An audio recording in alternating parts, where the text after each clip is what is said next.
Hello! Today we're going to be giving you 5 quick tips on how to make your ordering process at Qualitrol a breeze.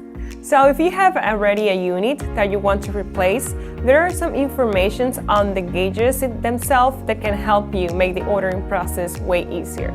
So first of all, take a quick look at the unit if possible and try to find the part number. The part number will depend on the unit that you're looking at. If it's a liquid level gauge, it should be 032, 042, and then you'll have 5 more digits.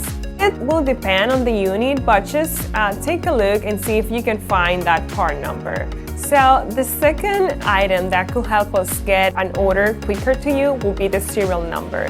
The serial number is made by 8 numbers at the beginning, and then after the dash, you might find 1, 2, or 3 digits. If you can take a picture of those, that will also be helpful.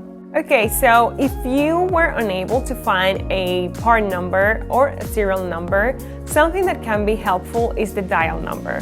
So the dial number will mostly be DAL dash and then 2 or 3 digits.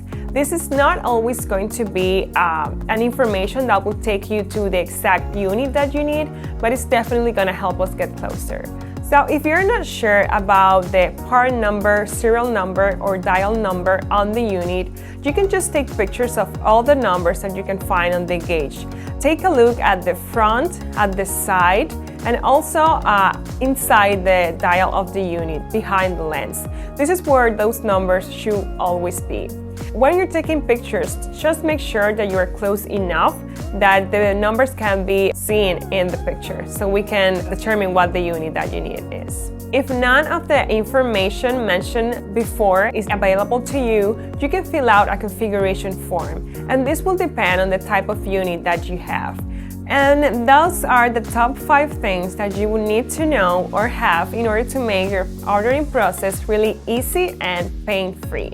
If you have any questions, please contact us at info@qualitrolcorp.com. Thank you.